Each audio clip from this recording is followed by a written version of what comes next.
Mana mic? Ni. Mana? Ha?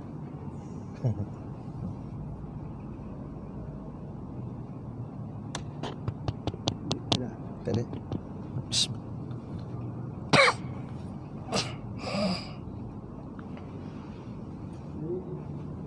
Bismillah. Tak ada.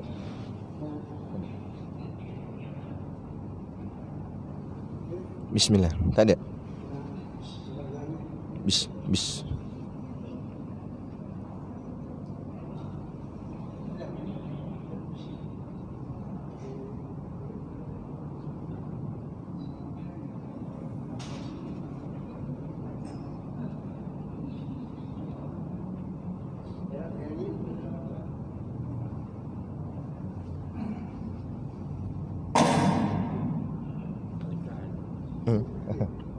Okey. Assalamualaikum warahmatullahi wabarakatuh.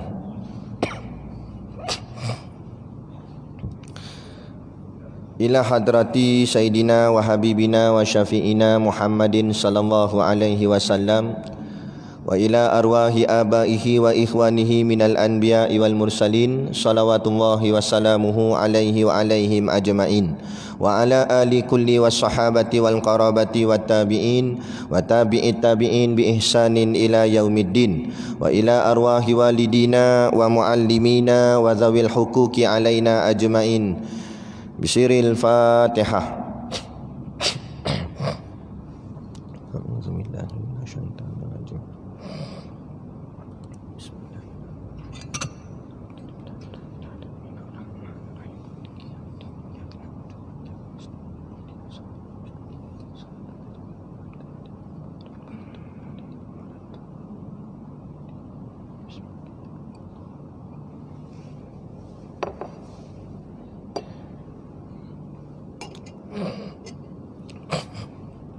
Bismillahirrahmanirrahim.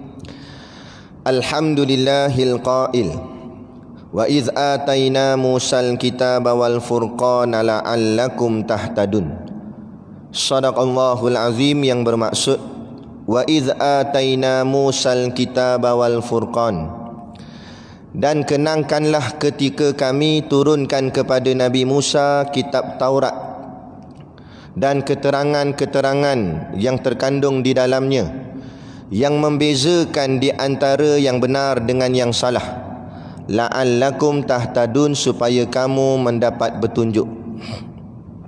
Suratul Baqarah, lembu betina, surah yang kedua, pada ayat yang ke-53 daripada 286 ayat pada juzuk yang pertama. Asyhadu an la ilaha illallah wahdahu la syarikalah wa ashhadu anna sayyidana Muhammadan abduhu wa rasuluh.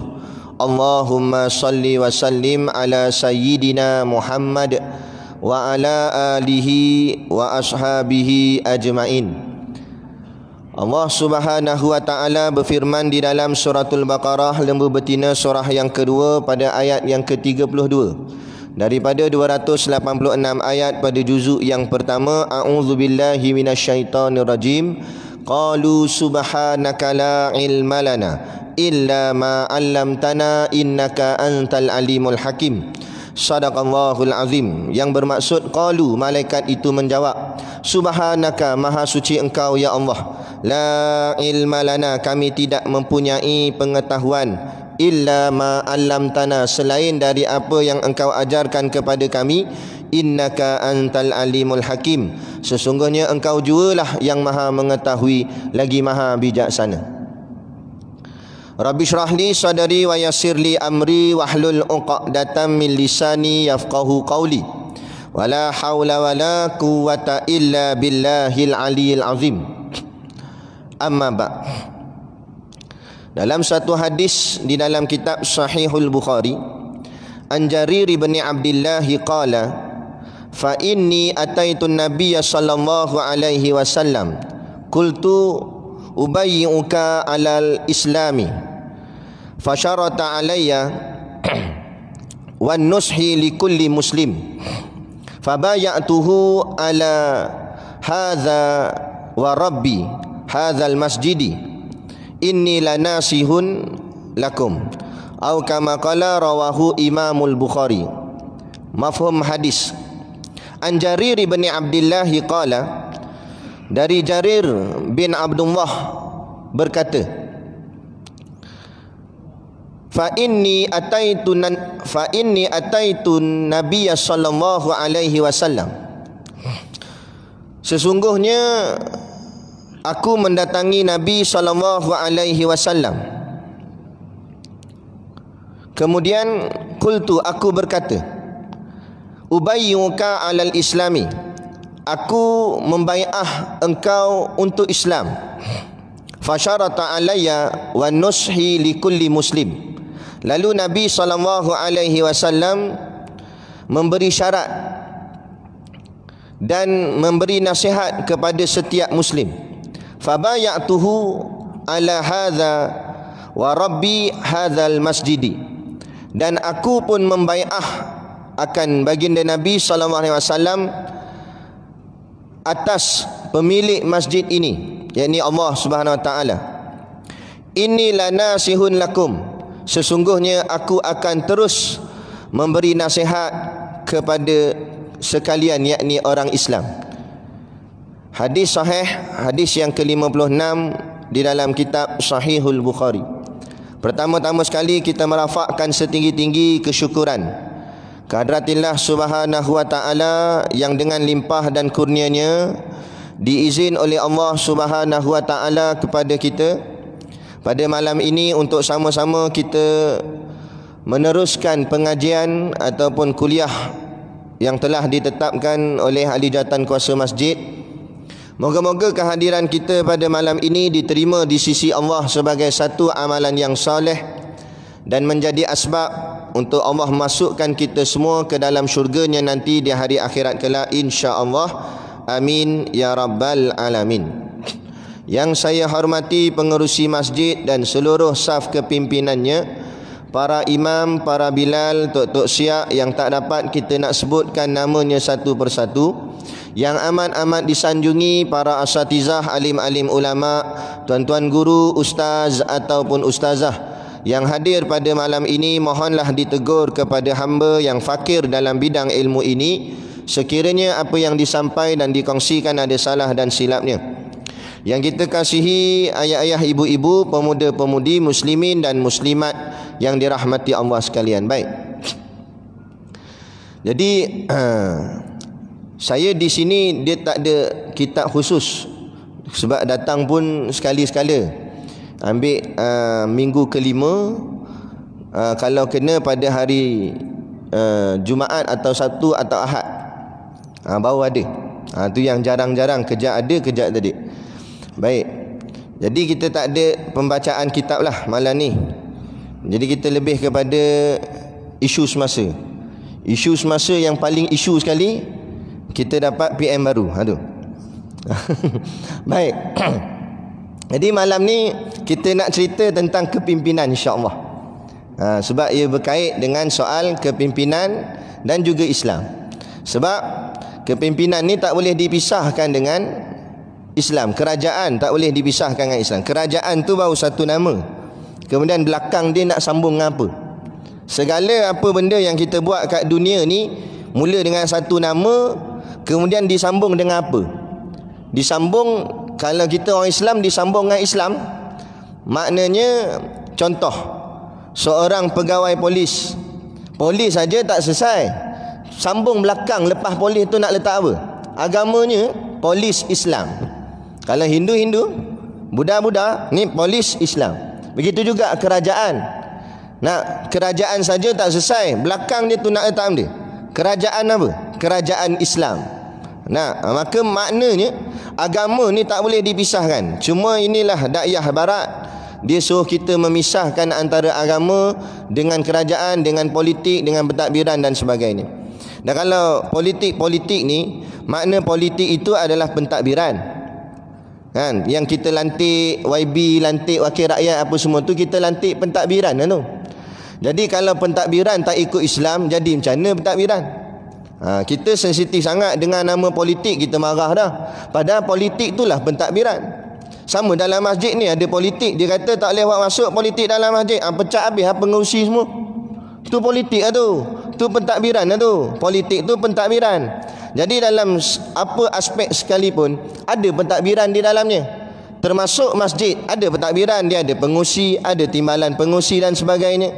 Nah, cumanya caranya bagaimana? Tindak tanduknya bagaimana? Kaedahnya bagaimana? Yang ini yang kita nak bawa, iaitulah politik Islam, atau yang kita dengar yang ataupun kita panggilnya dengan pentadbiran cara Islam. Yang ini yang kita nak. Ayat politik ada dalam Quran, seperti mana Allah sebut di dalam Suratul Baqarah ayat 30. A'udzubillahi minasyaitonirrajim. Wa idh qala rabbuka lil malaikati inni ja'ilun fil ardi khalifah, kata Allah. Wa idh qala rabbuka lil malaikah, dan ingatlah kata Allah ketika aku berfirman, ketika aku sedang berkata dengan para malaikat, inni ja'ilun fil ardi khalifah, sesungguhnya aku hendak menjadikan di bumi itu akan khalifah. Apa makna khalifah? Khalifah ni asal perkataan khalif. Khalif ni artinya ganti. Khalifah pengganti. Kenapa disebut pengganti? Sebab di dunia ini sebelum adanya manusia, sebelum turunnya tok kita Nabi Adam alaihissalam, sudah ada makhluk yang menghuni bumi. Kerana bumi dicipta lebih awal lagi daripada manusia. Masa penciptaan manusia ni bumi dah ada dah. Sebab itulah kulit kita ni sama warna dengan tanah. Kerana kulit kita diambil, kejadian kita ni daripada tanah. Tanah tu ambil mana? Bumi. Sebab waktu tu bumi dah ada. Dan siapa yang duduk kat bumi? Golongan-golongan jin. Sebab tu jin ni kadang-kadang hidup lama kat 1000 tahun ada. Golongan jin lah yang duduk di bumi ni.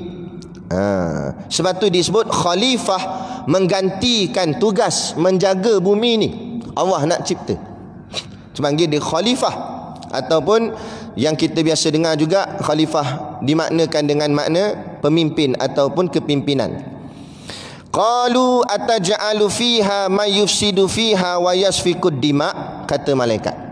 Malaikat kata, ya Allah, adakah engkau nak jadikan di bumi itu orang-orang yang akan buat perkara fasad, perkara yang merosakkan, ataupun menyebabkan pertumpahan darah, ad-dima wa yasfikud dima, maknanya menumpahkan darah, berbunuh-bunuhan.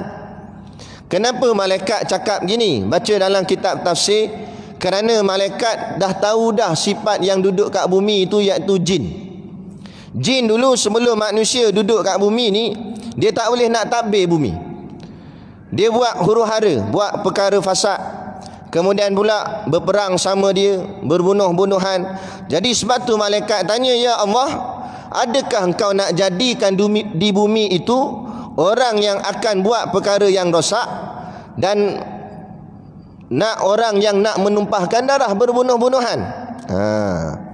Sebab malaikat tengok dah penghuni bumi sebelum manusia memang macam tu perangai.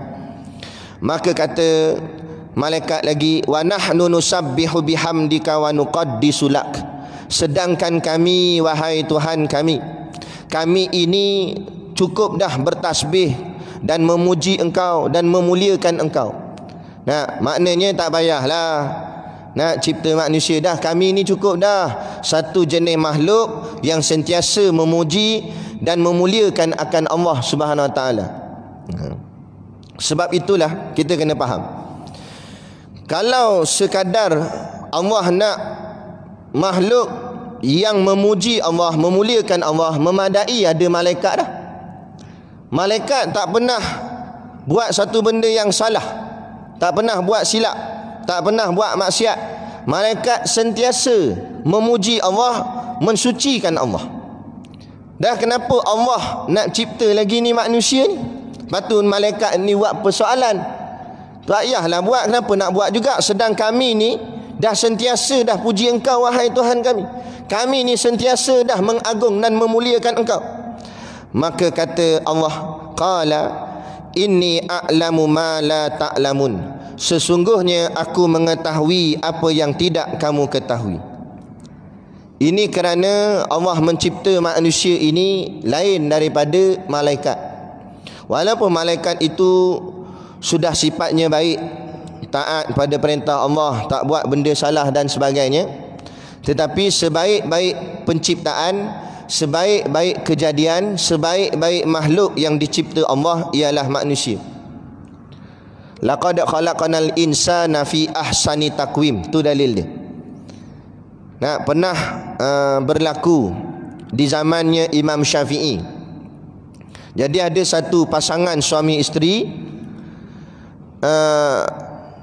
Suami dia kata, kalau muka kamu ni lebih cantik, kalau muka kamu, kalau bulan malam ni lebih cantik daripada muka engkau, dia kata ke bini dia lah, kalau bulan ni malam ni lagi cantik daripada muka engkau, maka jatuh talak.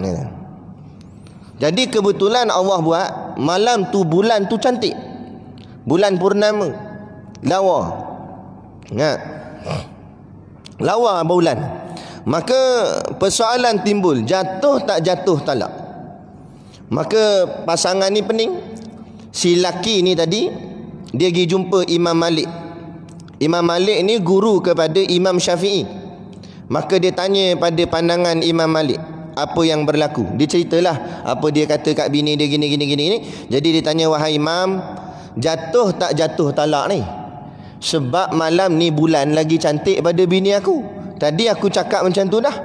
Kalau bulan malam ni lagi cantik daripada bini aku, maka jatuh talak. Jadi jatuh ke tidak? Kata Imam Malik, jatuh lah. Sebab kamu tengok bulan malam ni lagi cantik daripada bini kau. Nah, sedangkan kamu cakap begitu, jatuhlah talak. Kata Imam Malik. Tak apalah. Kemudian bila jalan, dia terserempak dengan Imam Syafi'i. Masa tu Imam Syafi'i masih lagi mengaji dengan Imam Malik. Maka dia tanya pada Imam Syafi'i persoalan yang sama. Nak tengoklah pandangan Imam Syafi'i macam mana pula. Dia tanya pandangan Imam Syafi'i. Imam Syafi'i kata tak jatuh talak. Imam Syafi'i kata tak jatuh talak. Maka dia tanya, apa hujah kau?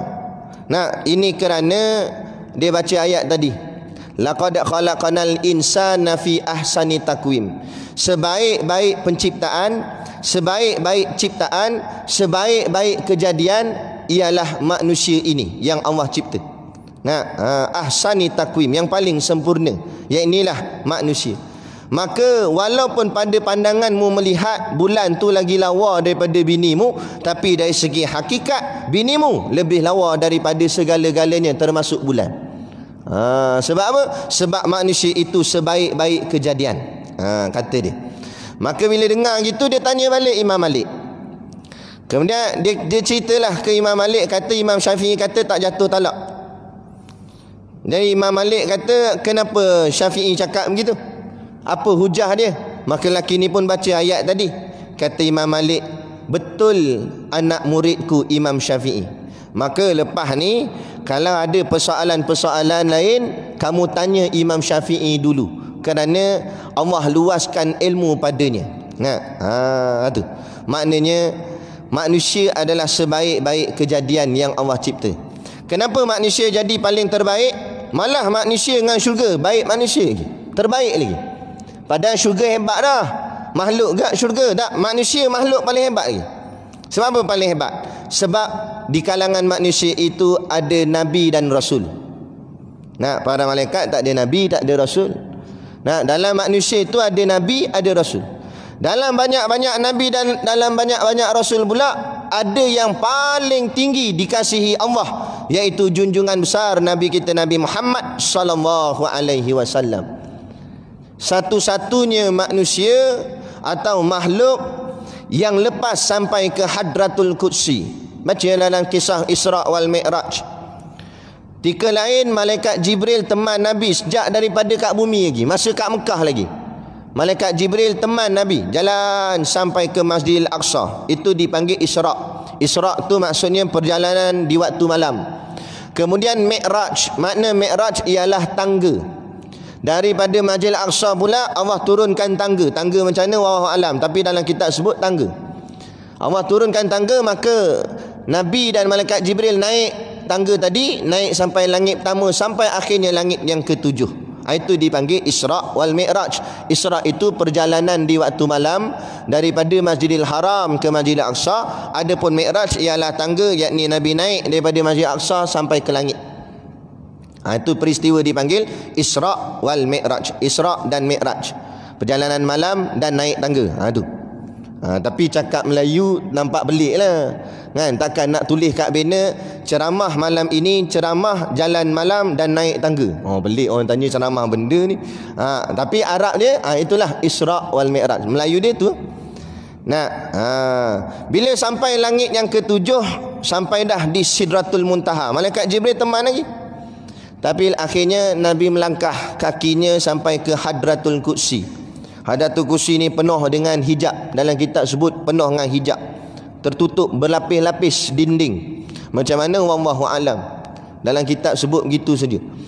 Akhirnya Nabi masuk langkah, malaikat Jibril tak ikut. Nabi tanya, takkan sekadar ini sahaja seorang sahabat meneman sahabatnya? Kan? Kata malaikat Jibril, minta maaf ya Rasulullah, kadar aku ni sampai sini. Padahal malaikat Jibril ni hebat dah, ambil wahyu daripada Allah hantar ke Nabi. Malaikat Jibril mana dia buat silap. Malaikat, dalam banyak-banyak malaikat, dia pula paling nombor satu, ketua segala malaikat. Tiba-tiba dia kata, aku setakat ni je ya Rasulullah, engkau seorang sahaja boleh masuk, aku tak boleh. Kalau aku masuk juga, aku akan terbakar. Nak menunjukkan sekali lagi untuk kita memberi faham bahawa beruntungnya kita menjadi umat baginda Nabi SAW, kerana satu-satunya manusia yang dapat naik sampai kepada Hadratul Qudsi. Sebab itulah kita sebutkan tadi, sebaik-baik kejadian, sebaik-baik makhluk ciptaan Allah ialah manusia. Tapi kita kena ingat, seburuk-buruk pun kadang-kadang boleh jadi manusia juga yang paling buruk. Sebab tu dalam kitab Bidayatut Talibin, karangan Tuan Husin Kedah, dia kata manusia ni, hebatnya manusia sebab segala sifat makhluk ada pada manusia. Segala sifat makhluk semuanya ada pada manusia. Contoh, manusia ada sifat matahari. Bukan matahari tu ada kat manusia, sifat dia tu ada kat manusia. Apa dia sifat matahari? Sifat matahari menerangkan sesuatu yang gelap. Manusia ada gak yang jenis macam tu? Dia menerangkan hati-hati orang yang gelap. Ada orang hati dia gelap, kemudian bila dia ceramah, terbuka hati orang tu jadi terang. Maka orang manusia ni tadi ada sifat matahari.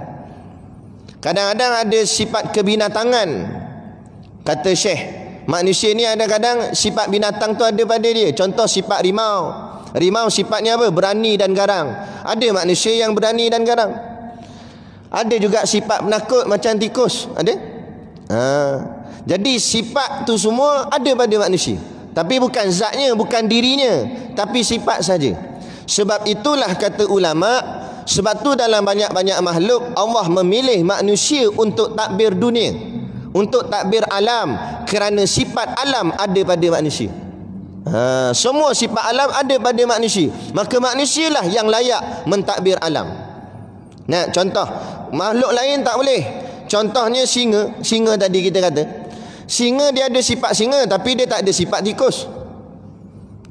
Jadi dia faham bahagian dia je, bahagian garang je. Bahagian takut dia tak erti. Tapi manusia semua ada. Garang ada, takut ada. Merajuk ada, cewa ada. Cewa tak dapat jadi PM. Contoh. Nampak? Tu nak tunjuk cerita sifat. Cerita sifat. Maknanya semua ada sifat. Itu sebab tu manusia ni layak menjadi khalifah, menjadi pemimpin di atas muka bumi ni yang telah Allah ciptakan. Ayat ni yang disyarahkan oleh ulama di dalam kitab-kitab. Sebab itulah ada orang disalah ngaji. Dia kata semua alam ni ada pada kita lah. Dia kata jadi Kaabah pun ada pada kita kak. Jadi buat apa nak pergi semayang lagi? Kaabah duduk dalam hati dah. Pula dah. Ayat ni sesat. Sesat.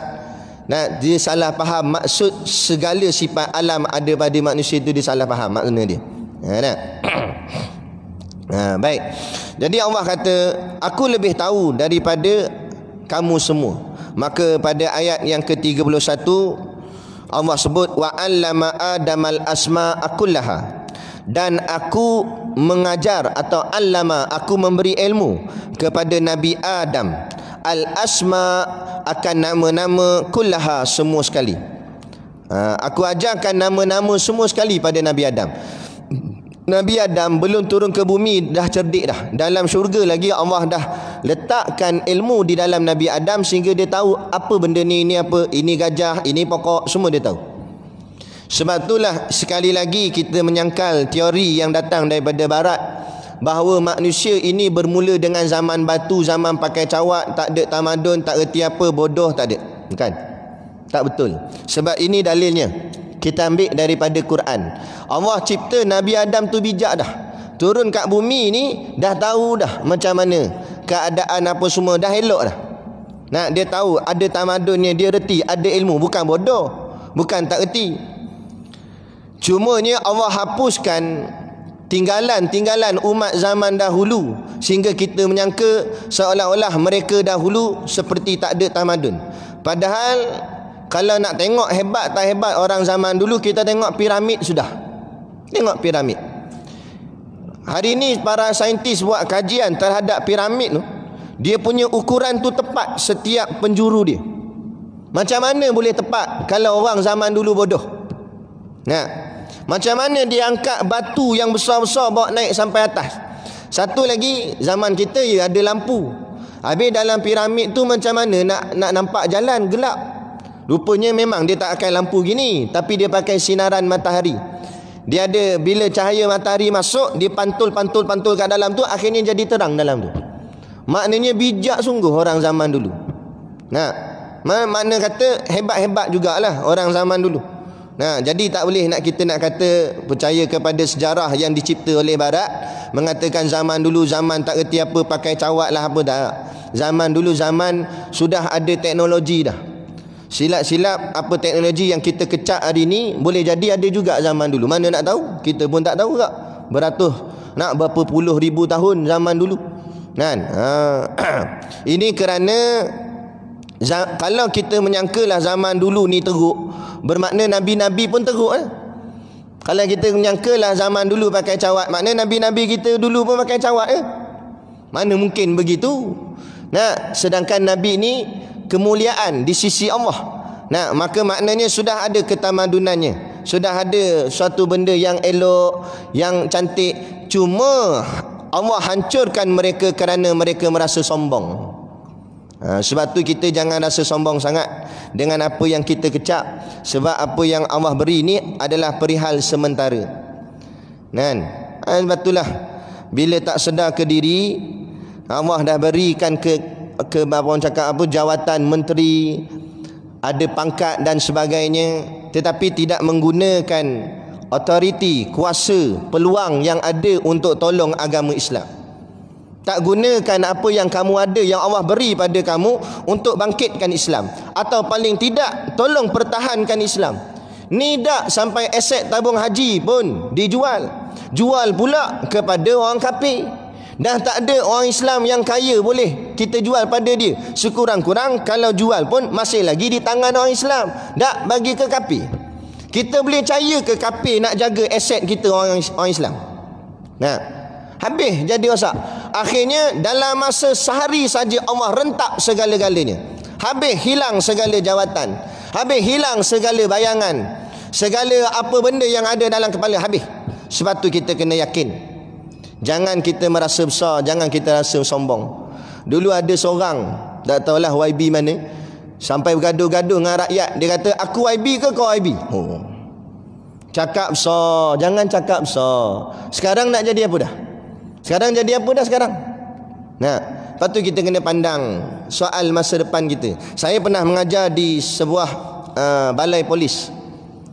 Nah, tak nak sebut balai polis mana. Tapi kita mengajar situlah. Mereka panggil, kita baca kitab. Saya kata, tuan-tuan yang beruniform ni memang smart, hebat, orang respect, orang hormat. Tapi jangan sampai orang hormat kita, kita tak hormat orang. Nah, kalau tuan-tuan buat roblok, cakap elok-elok. Saya cakap, Bagi salam. Kalau orang Islam bagi salam. Assalamualaikum pak cik. Nak ke mana? Nak minta IC dengan lesen pak cik? Cakap elok-elok gitu. Ini dak dengan misai genteng misai. IC lesen. Kenapa bongkak sangat? Apa hebat sangat dengan uniform tu? Uniform tu kena ingat, uniform tu sementara je. Lama mana? Selagi mana belum pencen. Esok dah pencen, tanggal lah uniform tu. Paku tak paku, tanggal lah. Yang akan pakai mana? Baju pagoda putih tu lah. T-shirt pagoda putih. Uniform warung kopi. Pakai baju tu lah pula. Yang ada poket tengah macam Doraemon tu. Ada pakai baju tu kan? Sebab apa? Mana uniform dah? Dah habis dah kerja, tak ada tugas dah. Dah kalau kita masih uniform kita sombong, sok bila kita dah tanggal uniform, siapa nak kawan dengan kita? Nak silap-silap balik kampung, orang kampung kata, dulu hang pakai uniform kau main belagak lagi sombong lagi oh sekarang baru nak duduk dengan kami, baru nak menyembang dengan kami. Dah ada habis jadi. Sama juga dalam keadaan hari ini. Bila kamu jadi YB, ingatlah itu adalah wakil rakyat. Nama pun wakil rakyat, maknanya rakyat pilih kamu menjadi wakil. Takkan semua rakyat nak pergi parlimen, pecah pintu parlimen. Nak berapa bilion rakyat nak masuk dalam parlimen, tak boleh lah nak masuk semua. Jadi kita hantar wakil, dipanggil wakil rakyat. Tujuan kita hantar wakil untuk menyatakan hasrat kita, supaya dia duduk di sana, nak minta apa yang kita minta, bincangkan apa yang kita nak. Tiba-tiba dia bukan bincang apa yang kita nak, dia bincang apa yang dia nak. Jadi tu bukan wakil rakyat, tu wakil dirimu sendiri. Habislah rosak. Dia ingat duit gaji puluh-puluh ribu tu, dia ingat duit dia. Padahal itulah duit rakyat yang membayar gaji kepada pemimpin. Biar sedar, bila kita jadi pemimpin, gaji kita adalah rakyat yang bagi. Rakyatlah adalah bos. Rakyatlah yang membayar gaji para pemimpin. Tiba-tiba merasa ego, merasa sombong. Maka bila kesombongan, Allah rentak. Mujurlah. Patutnya kita ucap syukur bila jatuh kerajaan. Sebab apa? Sekurang-kurang kesombongan itu dapat dijatuhkan. Sekurang-kurang dalam hati ni jadi tertunduk juga. Maknanya Allah masih sayang. Kalau Allah tak sayang, Allah biarkan sombong tu sampai ke mati jadi sombong. Akhirnya sampai mati jadi sombong, macam Fir'aun. Sombong dia, Allah tak peduli dah. Allah biarkan dia lagi. Allah bagi lagi kaya, lagi kaya, sampai mewah hidup Fir'aun. Sampai habis dia punya piramid besar-besar, sampai habis semua orang tunduk pada dia. Adakah dia dapat batas balik? Tak dapat batas balik. Akhirnya bongkaknya dia kejar pula Nabi Musa dan pengikutnya. Sampai Nabi Musa belahkan laut dengan tongkat, mukjizat baginda Nabi. Akhirnya terbelah, kejar lagi tu. Dia dah tengok dah air terbelah gitu, kejar lagi, sombong. Tak puas hati lagi. Patut dah tengok air naik begitu, tak payah dah lah. Kang mampu pergi kan kat tengah tu kang. Dah sombong lagi, kejar lagi, kejar. Allah cantum balik air, mati situ. Mati dalam keadaan sombong kepada Allah, nak sombong kepada nabinya. Yang ni kurang-kurang Allah tak buat begitu. Kurang-kurang Allah jatuhkan, biarlah tersedar ke diri. Sebab tu saya ingat pesan Tuan Guru Haji Hadi. Dia kata, walaupun kita suka keadaan sekarang, tapi jangan terlampau sonok kita menyindir. Tetapi kita ambillah ni seperti mana yang dibuat oleh baginda Nabi SAW semasa Fathul Mekah, pembukaan kota Mekah. Bila Nabi buka kota Mekah, penduduk Mekah yang dulunya kafir Quraisy, yang menentang Nabi dalam perang Badar, tentang dalam perang Uhud, tentang dalam perang Khandaq, tentang antaranya Abu Sufyan. Waktu tu belum lagi Islam. Kerana Abu Sufyan Islam selepas pembukaan kota Mekah. Tapi Nabi tak marah. Padahal kalau ikut dendam, memang siap lah mu. Aku dah masuk dalam Mekah ni, mampulah seekor-seekor aku terajang lagi. Kalau ikut dendam. So dendam tak dendam mana? Perang Badar berapa banyak syahid?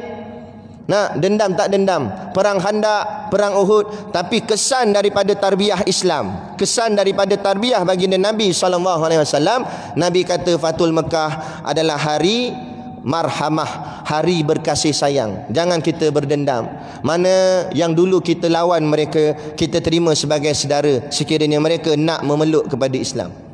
Begitu juga kejatuhan mereka ni, nak kita syukur atas kejatuhan kesombongan. Adapun siapa pun yang nak balik kepada orang cakap jalan ke pangkal Islam semula, kita terima, tak ada masalah. Nah, janji biar nampak Islamlah di atas. Jangan lagi kamu kerana jawatan, kerana pangkat sehingga kamu sanggup meninggalkan Islam, sehingga sanggup menjual agama. Nah, ni kita letak Islam tu di atas. Kan? Dia begitu. Baru ada gak yang tanya, habis tu kerajaan yang baru ni confirm ke tegakkan Islam? Saya pun tak confirm. Tapi kita cubalah jadi yang terbaik, dan kita akan terus menasihati. Nah, kita akan terus berkata, walaupun siapa yang memerintah, yang betul tetap betul, yang salah tetap salah. Nah, kalau benda salah, kita tolong tegur, kita tolong sampai, kita baca ayat Quran, baca hadis. Kan? Itulah kerja golongan-golongan agamawan. Bukan sebenarnya golongan agamawan ni nak sangat kepada jawatan pangkat, bukan nak itu sebenarnya. Nah, kerana pangkat yang Allah telah beri kepada ulama cukup tinggi daripada umara, daripada pemimpin. Ulama dan pemimpin tinggi ulama lagi. Nah, bila Allah dah beri dah pangkat ulama pada seseorang, dia tak terkejar dah nak pangkat sebagai pemimpin-pemimpin, kerana pangkat ulama itu sudah cukup tinggi kepadanya. Seperti mana sebuah kisah yang saya dapat daripada guru saya, cerita tentang Imam Ahmad bin Hanbal.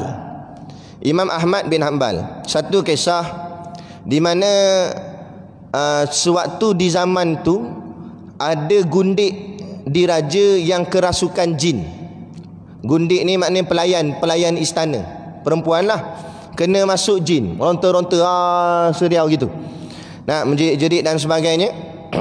Akhirnya habislah panggil pawang-pawang, tok bomo, ubat, tak jadi apa. Panggil ustaz-ustaz juga, baca ayat apa semua, tak jadi apa gak. Ratus habis lah. Duit tak payah kata dah, habis banyak dah. Nak ubat si gundik ni, meracau-racau dalam istana. Akhirnya penasihat raja memberi cadangan. Wahai sultan, ada satu orang lagi kita belum panggil. Dengan kata hebat gak dia, nama dia Ahmad bin Hanbal. Dia duduk hujung kampung. Duduk ujung kampung. Katanya apa nama sultan ni tadi, pemerintah ni tadi, dia kata tak apalah, cuba kita try dia, panggil dia. Panggil lah. Jadi penasihat ni bawalah dengan hulu balang istana apa semua, pergi kat rumah Imam Ahmad bin Hanbal. Sampai di rumah, dia kata ni titah raja minta tuan datang ke istana untuk mengubati penyakit gundiknya yang kena kerasukan jin. Kata Imam Ahmad bin Hanbal, tak apalah, aku tak nak pergi lah. Asal pula aku nak pergi kat dia, siapa minta tolong siapa? Dia yang minta tolong aku, patut dia datang kat aku, bukan aku datang kat dia. Tu nampak ulama tegas dan berani. Kita belum apa-apa lagi, kelang kabut dah. Sampai ada yang langgar pintu istana, ada pagar istana. Orang hantar video kat saya, langgar pagar istana, kelang kabut nak pergi mana sangat tak tahu. Lepas tu kata dia, tak boleh, takkan saya nak jawab begitu dekat sultan, mampu saya. Tolong dia kata, dia minta tolong imam, pergilah. Kata Imam Ahmad, ginilah, mu ambil selipar aku lah, tapi jangan ambil dua-dua belah, ambil sebelah. Ambil selipar aku, bawa pergi istana. Lagi kawan tu terkejut. Dia kata, dak, ni sultan minta tuan hamba yang pergi ke istana, bukan selipar. Takkan nak bawa selipar, dia minta tuan yang pergi, ni ambil selipar pula. Dia kata, dak dengar cakap aku suruh ambil selipar, ambil je lah. Bawa selipar aku tu, bawa sampai istana, suruh sultan sendiri yang pegang selipar aku tu. Kan? Kemudian kata ke jin yang merasuk dalam badan gundik tu. Kata ke jin tu, cakap begini, jin, keluar engkau daripada badan perempuan ni. Kalau kau tak keluar, aku hempuk kau dengan selipar Imam Ahmad bin Hanbal. Buat apa aku suruh, kata si Imam Ahmad. Maka dia pun terpinga-pinga, dia kata, yelah. Dia pun balik ke istana, bawa selipar Imam Ahmad. Bawa. Akhir sampai istana, dia kata begitulah dengan sultan, dengan raja. Dia takut sultan marah. Tapi dah sultan puaku jugalah, sebab dah tak ada jalan dah. Nak tengok meronta dah kat berapa bulan dah duk meronta begitu. Dan akhirnya Sultan kata, yalah tak apalah, aku buat, dia kata. Akhirnya diangkat selipar Imam Ahmad, diangkat tinggi, lebih tinggi daripada kepalanya. Dia angkat tinggi, kemudian dia kata, hei jin, keluar engkau daripada badan perempuan ni, kalau tidak aku hempuk engkau dengan selipar Imam Ahmad bin Hanbal. Dalam duk perempuan tu tengah menjerit-jerit, tiba-tiba senyap terus. Kemudian jin ni berkata, nasib baik engkau suruh aku keluar daripada badan perempuan ni, tapi kalau kau suruh keluar daripada bumi Mesir, nescaya aku akan keluar daripada Mesir, dia kata. Kerana takutnya aku dengan Imam Ahmad bin Hanbal. Allahu Akbar. Nah, keluar jin tu akhirnya. Tak buat apa pun, main dengan selipar. Cuba try selipar kita. Nampak? Jin keluar, ni selipar Ustaz Syakir. Dia pun tanya balik, Syakir mana? Tak ada takut sikit. Sebab apa? Sebab kita bukan macam Imam Ahmad, bukan macam imam-imam, bukan macam alim-alim ulama. Mereka amalan kuat, pergantungan mereka dengan Allah sangat kuat. Mereka yakin dalam hati tu kuat. Kita ni banyak lagi benda kita takut sana, takut sini. Mereka alim ulama takutnya satu je, yakni kepada Allah semata-mata. Bila takutnya hanya pada Allah, yang lain dia tidak takut, maka yang lain yang takut dengan dia. Maka kata ulama, daripada kisah ni ulama buat perbincangan. Ulama kata, kenapa Imam Ahmad suruh angkat seliparnya lebih tinggi daripada kepala sultan? Ini kerana kata ulama, kepala pemerintah duduk di bawah selipar ulama. Itu maksud dia. Kepala pemerintah duduk di bawah selipar ulama. Maksudnya tinggi lagi ulama daripada pemerintah. Melainkan kalau kebetulan pemerintah itu memang ulama dah. Macam Khulafa ar-Rasyidin. Sahabat-sahabat Nabi tu ulama lah. Sebab orang yang sangat alim, yang rapat dengan Nabi, kemudian dia jadi pemerintah. Tapi lepas-lepas tu tak payah dah nak dapat yang macam tu. Sebab tu disebut Khulafa ar-Rasyidin ni 4 orang tu. Ada juga pendapat yang menambah Umar bin Abdul Aziz yang kelima. Kerana taatnya pada perintah Allah dalam memerintah. Tu. Jadi inilah ketinggian yang Allah jadikan. Kemudian Allah berikanlah pada ayat ni tadi, Allah berikan pada Nabi Adam itu akan ilmu-ilmu. Kemudian Allah kata summa aradahum alal malaikah, kemudian tunjukkanlah kemudian Allah tanya kepada malaikat, tunjukkanlah apa yang kamu tahu. Faqala anbi'uni bi asma'iha ula'i in kuntum shadiqin. Tunjukkanlah pada aku apa yang kamu tahu, wahai malaikat. Allah tanya pada para malaikat, kalau betul kamu orang yang benar. Maka inilah ayat yang kita selalu baca dalam kuliah, permulaan awal kuliah, iaitulah jawab malaikat. Qalu, malaikat menjawab, subhanaka, maha suci engkau ya Allah, la ilma lana, kami tak ada ilmu, wahai Allah, kami tak ada ilmu, illa ma 'allamtana, selain dari apa sahaja yang engkau ajar pada kami. Ilmu kita cetek sangat. Tinggi mana pun ilmu kita, tak kira dah sama ada dalam ilmu agama atau ilmu duniawi. Ambillah ilmu duniawi sampai tahap PhD sekalipun, kita baru hanya ada tak sampai daripada 1% pun segala bentuk ilmu yang ada di sisi Allah. Hebat macam mana pun seseorang itu tidak akan dapat menguasai segala ilmu yang ada pada Allah. Ibaratnya seperti perenang yang hebat macam mana pun, seorang perenang dia takkan boleh berenang seluruh lautan dunia. Takkan boleh. Panggillah perenang juara dunia yang paling hebat sekali, dia takkan boleh berenang seluruh lautan dunia. Kalau paling kuat, kalau dia boleh berenang di Laut Cina Selatan, dia takkan boleh berenang di Selat Melaka. Kalau dia berenang di Selat Melaka, dia takkan boleh berenang di Laut Cina Selatan. Sedangkan lautan Allah itu luas. Maka seperti itulah ulama mengibaratkan tingginya ilmu Allah. Jadi bila kita yang belajar ni, janganlah merasa hebat. Tak kira lah nak belajar tinggi mana, sampai ke Menara Gading ke PhD ke apa D ke sekalipun, tapi jangan sampai kita merasa kita ni pakar dalam segala hal, bijak dalam segala hal. Ketahuilah bahawa kita hakikatnya adalah bodoh. Bodoh, banyak benda kita tak erti. Macam kita sebagai contoh, saya bagi contoh. Kita biasa dah baca doa kunut sembahyang subuh, baca doa kunut. Lama mana dah baca doa kunut? Kita baca kat puluh tahun dah umur pun dah tua dah nak. Nak kata dah 60 tahun dah baca doa kunut. Itu baru baca. Tolong terjemah tengok, reti tak reti? Nah, tu baru baca. Dalam baca kadang-kadang tersasul silap baris ke tersilap ke. Nah, suruh terjemah tak jadi. Katalah kita pandai terjemah Ustaz. Bahasa Arab dia hebat. Dia pandai terjemah. Okey, pandai terjemah. Boleh tak tolong tulis balik? Kadang-kadang boleh terjemah tapi tulis balik pula tak erti. Nah, kadang-kadang tak payah kata nak tulis doa kunut. Tulis Fatihah yang kita baca 17 kali tiap-tiap hari. Selalu dah baca Fatihah ni jadi lazim dah kat mulut. Tapi tolong tulis ayat-ayat satu-satu ayat suratul Fatihah daripada bismillah sampai waladhdallin, jangan ada silap sikit sebiji macam dalam Quran. Boleh tak? Kadang-kadang tak boleh gak sangkut. Tak payah kata Fatihah, tulis nama sendiri dalam tulisan Jawi. Oh, pun ramai yang tak erti. Nak tiba-tiba rasa hebat, nak rasa cerdik, rasa pandai. Situ yang jadi masalah. Dari situ saja kita boleh buktikan bahawa hakikat kita memang bodoh. Memang kita banyak tak erti. Kan? Itu kalau katalah dia pandai, memang dia boleh tulis, dia boleh tulis Jawi ke Arab ke, memang dia boleh tulis. Doa kunut pun dia boleh tulis balik. Tak payah kata Fatihah, semua surah dia boleh tulis balik. Katalah begitu. Walaupun boleh tulis dah doa kunut, tapi kita tahu tak kenapa doa kunut ni ada dalam sembahyang subuh ya? Dah Zuhur, Asar, Maghrib, Isyak awak tak ada.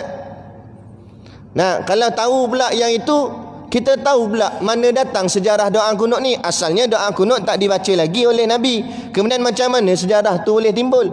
Makna nak cerita yang saya nak masukkan, lagi kita mengaji, lagi banyak benda yang kita tidak tahu. Lagi kita buka kitab, lagi korek. Lagi Allah banyaknya benda aku tak tahu. Tu tujuan mengaji. Lagi mengaji, lagi rasa diri bodoh. Lagi mengaji, lagi rasa diri rendah. Tiba-tiba hari ni punya masyarakat, lagi mengaji, lagi rasa tinggi, lagi rasa hebat, sehingga merendahkan orang lain. Ini jadi penyakit. Pada tujuan mengaji untuk merendahkan diri. Tapi akhirnya jadi kesombongan. Sebab itulah penyakit yang paling bahaya bukan coronavirus, tapi penyakit yang paling bahaya ialah kesombongan. Kerana sombonglah aba wastakbara, iblis dilaknat oleh Allah. Kerana takbara, kerana kesombongan, kerana ingkar daripada perintah Allah suruh hormat sujud kepada Nabi Adam. Kadang-kadang minta maaf cakap tuan-tuan, sombong tak semestinya geng ahli maksiat. Kadang-kadang ada ahli maksiat tapi tak sombong. Dia minum arak, betul dia minum arak, tapi kadang-kadang walaupun dia minum arak, dia tak sombong. Bukan kita mengiyakan perbuatan mungkar dia, salah tetap salah. Cuma kita nak kata sombong tu tadi. Nah, dia minum arak, berkolej-kolej minum. Kita pun tegur dia, apa nak jadi ni minum arak ni? Nak masuk neraka. Akibat hatinya tak ada sombong, dia pun kata Allahu Akbar. Betul lah, silap akulah. Dia pun lempar botol arak. Taubat dia. Hati dia boleh terima nasihat. Hati dia boleh dengar nasihat orang. Itu ahli maksiat minum arak. Kadang-kadang ada yang jenis macam tu. Tak semestinya semua. Kan? Tapi kadang-kadang ahli masjid sombong. Ahli masjid dah, lekat masjid dah, semayang gerguk. Dahi ni tak payah kata naik hitam dah. Darah terus kesan sujud. Hebat bahagian semayang, hebat bahagian zikir sampai cabut tali tasbih. Oh hebat. Bahagian baca Quran sampai terkoyak muka surat Quran. Hebat bahagian amal. Tapi bila ada orang tegur, hang nak tegur benda. Katalah contoh, dia angkat takbir tak betul. Tangan dia sikit dia angkat. Orang angkat sejajar dengan telinga dalam kitab sebut. Tiba-tiba ada budak sekolah agama bawa balik sekolah. Budak tu tegur, pakcik, nak ustaz saya ajar kalau nak angkat tangan takbir, tangan jari ni kena sama dengan cuping telinga. Marah. Hang budak hingusan lagi, baru budak sekolah rendah, baru ngaji sekolah agama, pandai nak tegur aku. Jadi dalam hati rupanya ada sombong, walaupun dilik serban besar kuali sekalipun. Bila ada sombong, walaupun zahir hidupnya duduk dalam masjid, tapi takut-takut dia hari akhirat kelak masuk neraka. Na'udzubillah min zalik. Sebab apa? Sebab yang paling Allah murka ialah sombong. Sekalipun mu berdosa tapi mu tidak ada sombong, insya-Allah Allah terima taubatmu. Allah yang Maha Pemurah lagi Maha Penyayang, kasihnya Allah akan menerima taubatmu sekiranya mu tidak sombong. Tapi kalau mu ahli taat sekalipun, ahli ibadat, tapi dalam ibadatmu ada kesombongan, Allah murka padamu. Kerana sombong itu selendang Allah, kata ulama. Sombong itu milik Allah. Hanya Allah sahaja yang layak bersifat dengan sifat sombong. Kerana makna sombong itu tak ada siapa yang boleh lawan dia. Itulah Allah, mana ada siapa boleh lawan dia. Allah sombong dengan ilmu dia. Memang sebab Allah paling cerdik, Allah paling pandai, Allah paling banyak ilmu, paling tinggi ilmu. Mana ada orang yang lebih hebat ilmu banding Allah. Allah sombong dengan kekuasaannya. Memang sebab Allah paling berkuasa. Mana ada siapa yang lebih kuasa daripada Allah. Maka sombong tu milik Allah. Sebab tu disebut dalam Asmaul Husna Al-Mutakabbiru, itu namanya. Al-Mutakabbiru, yang maha megah, yang maha sombong, yang maha rasa hebat, layak pada Allah, tidak layak kepada kita makhluk. Yang tu yang dimaksudkan dengan zalim. Makna zalim, meletakkan sesuatu bukan pada tempatnya. Meletakkan sombong pada Allah betul, tapi meletakkan sombong pada makhluk, maka jadi zalim. Sebab apa zalim? Kerana tidak meletakkan sesuatu pada tempatnya. Jadi sombong, rasa hebat, minta maaf cakap kadang-kadang kaki masjid dah, tapi dalam hati ada sombong, angkuh. Dengan amalannya, dengan jawatan dan pangkatnya, kita ingat kita boleh masuk syurga dengan sebab amalan kita semata-mata. Tak jadi. Siapa sini confirm amalan dia tadilah akan membawanya ke syurga? Confirm amalan dia Allah terima? Tak ada. Saya sendiri takut amalan Allah tak terima. Saya sendiri takut apa yang kita kongsi, yang kita kuliah, yang kita sampaikan ni memang berdekah-dekah cakap kat depan, rupa-rupanya dalam hati ada rasa hebat di hadapan ni. Maka Allah akan hapuskan, akhirnya jadi debu yang berterbangan. Tak jadi apa kak. Sebab tu moga-mogalah menjadi manfaat kepada kita bersama. Jadi Allah dah jadikan kita satu makhluk yang hebat yang bernama manusia, tetapi jangan sampai kita merasa hebat sehingga kita menjadi bersifat dengan sifat sombong. Seperti mana Azazil, yaknilah iblis, sebelum bertukar nama jadi iblis, nama dia Azazil. Allah angkat Azazil menjadi makhluk muqarrabin, makhluk yang paling rapat dengan Allah Ta'ala, paling dekat dengan Allah. Masa tu malaikat Jibril pun kalah. Dia paling rapat sekali dengan Allah. Akhirnya dia dilaknat oleh Allah, ditukar namanya Azazil kepada iblis. Dan Allah laknatnya bukan sikit-sikit, bukan sehari dua, sampai kiamat Allah laknat dia. Kerana apa? Kerana satu sikap sahaja yang dia buat, yakni sombong, tak nak sujud pada Adam atas perintah Allah. Satu ni je salah dia. Bukan banyak ni, satu ni je. Sekali tu je dia tak nak, dia ingkar, tak nak sujud pada Adam. Allah kata sujudlah, tak nak sujud. Aba wastakbara, sombong, ingkar. Maka sebab ingkar itulah Allah laknat dia sampai kiamat. Jadi kita manusia jangan jadi begitu. Allah kasih pada kita, walaupun ada sifat sombong, cepat-cepat bertaubat. Moga-moga Allah terima taubat kita dan Allah tidak laknat kita. Moga-moga begitu. Jadi jaga hati, jangan ada sifat sombong. Kalau salam tu senyum-senyumlah sikit, tahulah pencen askar, tapi janganlah sampai tak senyum langsung. Ni muka kerah sangat. Nak ke mana sangat muka kita nak buat kerah gitu. Dia dalam beribadat pun biar ada tasawufnya, ada akhlaknya. Nampaklah orang cakap apa cantiknya tu, terpujinya sikap dia. Jangan kita merasa kita lebih. Boleh jadi hari ni kita di masjid, mak rempit berada di jalan. Hari ni, esok kita tak tahu, boleh jadi kita yang di jalan, mak rempit di masjid. Kita pun tak sangka. Kita pun tak tahu. Tak ada siapa yang tahu. Sama dalam percaturan Perdana Menteri lah, tak ada siapa yang tahu. Yang ni menganalisis politik, yang ni kata dia, yang ni kata dia, yang ni kata dia, lain-lain kali naik nama orang lain. Tak ada siapa yang tahu, Allah sahaja yang tahu. Begitu juga, itu bahagian Perdana Menteri, bahagian politik dah bahagian kita. Siapa yang tahu kita akhirnya hujungnya baik tak baik? Hanya Allah sahaja yang tahu. Sebab tu kita hajat kepada Allah. Mintalah, ya Allah, kadang-kadang aku baik, kadang-kadang aku tak baik, tapi janganlah engkau akhiri hidup aku dalam keadaan tidak baik, ya Allah. Pastikanlah kehidupan aku berakhir dengan kebaikan. Nah, kerana kita ni tak sentiasa baik, kadang-kadang elok, kadang-kadang tak elok, macam siang dan malam. Nah, kadang-kadang terang, kadang-kadang gelap, begitu gak hati kita. Kadang-kadang terang, kadang-kadang gelap. Maka kita minta sungguh-sungguh pada Allah, ambillah dalam keadaan hati kita sedang terang. Janganlah ambil kita dalam keadaan gelap, kerana yang dilihat adalah bahagian hujung, bukan bahagian awal. Nah, walaupun awal seseorang itu teruk, tapi kalau hujungnya elok, maka diterima oleh Allah sebagai kekasihnya. Walaupun di awal kita elok, tapi di hujung kita teruk, maka takut-takut menjadi aduwullah, yakni musuh kepada Allah. Na'udzubillah min zalik. Jadi sekadar itu pada malam ni yang dapat kita kongsikan sebagai, kita katakan sebagai tazkirah lah, nasihat menasihati sesama kita. Moga-moga memberi manfaat kepada kita bersama, terutama diri saya sendiri, kerana mulut yang berkata ini rapat dengan telinga saya sendiri. Yang paling dekat adalah telinga saya. Nah, kemudian telinga tuan-tuan lah. Jadi moga-moga menjadi manfaat kepada kita bersama dalam kita mengharungi kehidupan kita ni, sehinggalah Allah ambil nyawa kita. Nah, selagi mana kita belum mati, kita kena usaha sungguh-sungguh untuk jadi yang terbaik. Sebab bila mati dah esok, tak ada apa dah. Nak betulkan dah tak boleh dah.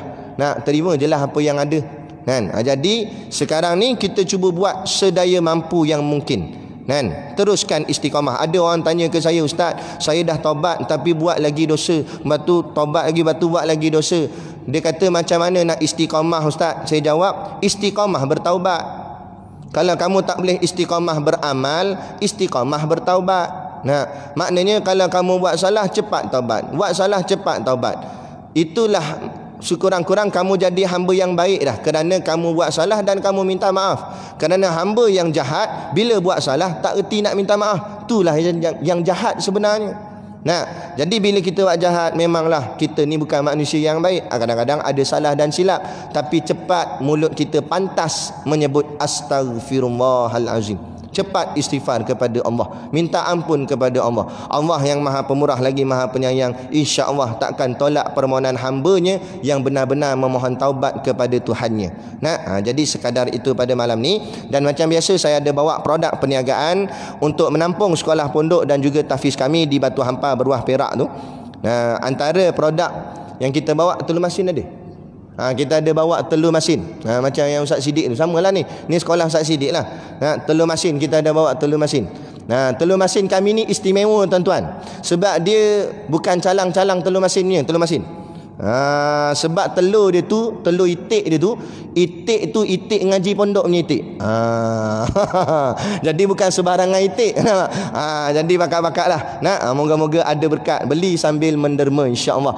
Kemudian yang keduanya, di pondok kami dah menjadi satu tradisi dah. Tiap-tiap tahun kami buat begitu dah. Bila sampai bulan Rejab, Syakban, Ramadan, kami straight 3 bulan ni berpuasa. Pelajar-pelajar pondok puasa. Rejab puasa, Syakban puasa, Ramadan memang wajib puasa lah. Tapi kami puasa daripada awal lagi, daripada Rejab lagi puasa dah. Nah, bukan sebab fadilat tertentu, tidak. Ini cuma training, kata tok guru kami. Latihan supaya menghadapi Ramadan itu jadi yang terbaik. Macam kita nak lumba lari gak tuan-tuan. Takkan hari nak lari baru nak lari. Hari pertandingan baru nak lari, itu yang krem kaki-kaki tu. Nah, jadi dari awal lagi kita dah buat latihan. Sama juga. Takkan Ramadan baru nak puasa. Tu yang menyandar jap-jap tengok jam tak habis-habis. Dia tengok bila nak maghrib ni, bila nak buka. Tapi kalau dari awal lagi, yang kalau menyandar pun Rejab lah menyandar. Masuk Syakban tak menyandar dah, main cangkul dah, tanam pokok lah apa semua. Masuk Ramadan steady, siap main badminton lagi.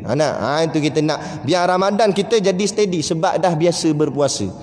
Jadi inilah latihan yang guru kami ajar di pondok. Kemudian bila berpuasa ni, budak-budak pondok ni, dia sebelum nak buka puasa tu dia baca tahlil. Jadi kami sediakan borang tahlil. Siapa yang nak arwah-arwahnya ditahlilkan, boleh isi nama kat borang tu. Kemudian sebelah nama tu ada tulis RM, Ringgit Malaysia sumbangan. Sumbangan ni terpulang. Awal-awal lagi saya bagi tahu dah, tidak ada ketentuan pun. Selagi ada yang tanya, Ustaz, satu nama berapa ringgit? Tak ada ringgit-ringgit, terpulang. Nak bagi berapa pun tak apa, tak nak bagi langsung pun tak apa juga. Bagian nama arwah banyak kat 10 nama dia bubuh. Bagian sumbangan kosong, tak ada sumbangan langsung. Tak apa, kami terima, tak ada masalah. Cuma kedekut pahit, itu je. Nak gurau je. Nah, tapi kami terima, tak ada masalah. Bagi sikit pun tak apa. Kalau tak boleh bagi sikit, bagi banyak. Tak boleh bagi banyak, bagi lagi banyak. InsyaAllah. Jadi itu terpulang. Kalau tak bawa duit lah ustaz hari ni, tapi nak bagi, bank in pun tak apa. Kami yang pentingnya kami nak nama arwah tu sebab nak dibacakan dalam tahlil. Bagian sumbangan nak bank in pun tak apa. Dekat borang tu nanti ada nombor akaun. Kemudian nama WhatsApp je dekat nombor Tok Guru Siddiq Noh, ada nombor kat situ. Kita letak dalam borang tu. WhatsApp je nama, cakap ni nama arwah. Tapi bubuh nama arwah, jangan bubuh nama sendiri. Lagi tak mati lagi dah ditahlilkan. Jadi itulah. Kemudian sumbangan tadi tu kami guna untuk beli barang juadah berbuka puasa untuk pelajar pondok yang berpuasa tu. Tu saja, bukan nak cari untung apa, tak ada. Kami ambil duit tuan-tuan bagi sedekah ni, kami belilah nasi ke kuih ke apa, nak bagi jamu kepada pelajar-pelajar pondok yang berpuasa. Moga-moga jadi berkat. Tuan-tuan, kalau tuan-tuan tak larat nak puasa sunat ni, tapi kita belanja orang makan, belanja orang berpuasa. Kita belanja dia, Allah besar pahala, kata ulama, dapat pahala sama macam orang yang berpuasa tu. Kita tak puasa, tapi kita belanja orang puasa, kita dapat juga pahala puasa. InsyaAllah. Kena pula orang yang kita belanja tu bukan orang sebarangan. Budak-budak yang ngaji pondok, ngapal Quran, ngapal hadis, ngapal matan kitab. Moga-moga jadi berkat, jadi amal jariah kita dalam kubur.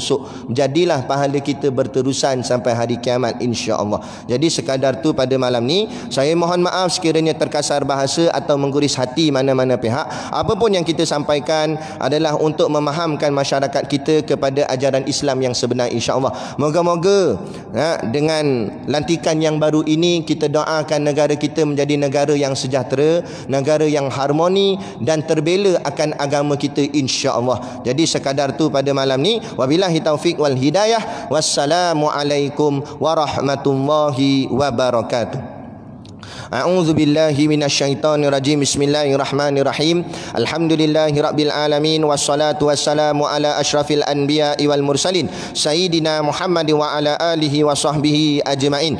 Allahumma taqabbal minna salatana wa du'aana innaka antas samiul alim wa tub alaina innaka antat tawwabur rahim. Allahumma ja'al dinana dinan nabi Muhammadin sallallahu alaihi wasallam wa islamana islamal muslimin wa imanana imanal mu'minin wa salatana salatal khashiin wa a'malana a'malas salihin wa niyatana niyatal mukhlisin wa dhunubana ya Allah dhunubal mustaghfirin wa hayatana hayatal ulama wa mautana bimautis syuhada wa adkhilal jannata ma'al anbiya'i alaihimus salatu wassalam. Ya Allah, ya Tuhan kami, permudahkanlah segala urusan kami di dunia dan di akhirat. Ya Allah, ya Tuhan kami, selamatkanlah negara kami, ya Allah. Ya Allah, ya Tuhan kami, jadikanlah negara kami negara yang Engkau redai, dapat melaksanakan segala hukum hakam-Mu dan mentaati akan segala perintah-Mu, ya Allah. Ya Allah, ya Tuhan kami, bantulah kami, ya Allah. Bantulah kami, ya Allah. Bantulah kami, ya Allah. Wa sallallahu ala khairi khalqihi sayyidina Muhammad wa ala alihi wa sahbihi wasallam. Subhana rabbika rabbil izzati amma yasifun. Assalamun ala mursalin walhamdulillahi rabbil alamin. Amin ya rabbal alamin. Taqabbalallahu minna wa minkum. Takbir.